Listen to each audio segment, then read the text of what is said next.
যাদের ধন সম্পদ নেই তাদের জন্য ধনীদের তুলনায় বেহেশতে যাওয়াটা অনেক সহজ। আল্লাহ এক একজনকে এক একভাবে পরীক্ষা করেন। সেজন্য আল্লাহ বলেছেন তোমাদের ধন সম্পদ যেন তোমাদেরকে আল্লাহ তাআলার স্মরণে উদাসীন না করে। এটা একটা পরীক্ষা।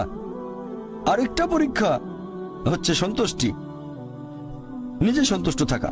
আর আমাদের নবী মুহাম্মদ সাল্লাল্লাহু আলাইহি ওয়াসাল্লাম বলেছেন, এটা আছে সহিহ বুখারীতে খণ্ড নম্বর 8 হাদিস নম্বর 447। নবী বলেছেন, যদি কারো কাছে একটা পর্বত সমান স্বর্ণ থাকে সে এরকম আরেকটা চায়। যদি কারো কাছে এক পাহাড় স্বর্ণ থাকে তারপরও সে আরেকটা স্বর্ণের পাহাড় চায়। আর সর্বশেষে তার মুখগহ্বর পূর্ণ হয় কবরের মাটি দিয়ে। সে যত ধনী লোকই হোক, হয়তো সে পৃথিবীর মধ্যে সবচেয়ে ধনী লোক, তারপরও সে আরো বেশি সম্পদ চায়। মানুষ সন্তুষ্ট হয় না, বেশিরভাগ মানুষ কখনো সন্তুষ্ট হয় না। আল্লাহ পবিত্র কোরআনে বলেছেন সূরা নিসা অধ্যায় নম্বর 4 আয়াত নম্বর 32 যে আল্লাহ যেটা দিয়ে অন্য মানুষকে শ্রেষ্ঠত্ব দান করেছেন সেটার উপরে তোমরা কোন রকম লালসা করো না। এভাবে বলবেন না যে হে আল্লাহ তুমি অমুককে অনেক সম্পদ দিয়েছো, অমুককে অনেক সুন্দর একটা গাড়ি দিয়েছো। এমন কিছু আল্লাহর কাছে চাইবেন না যেটা অন্য কাউকে আল্লাহ দিয়েছেন।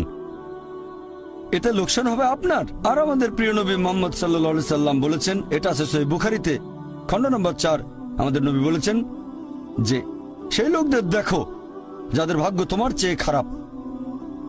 সেই সব লোককে দেখো না যারা তোমার চেয়ে বেশি ভাগ্যবান। তা না হলে তোমরা আল্লাহ তাআলাকে স্মরণ করায় অবহেলা করতে পারো, তা না হলে প্রতিপালকের প্রতি অকৃতজ্ঞ হয়ে যেতে পারো।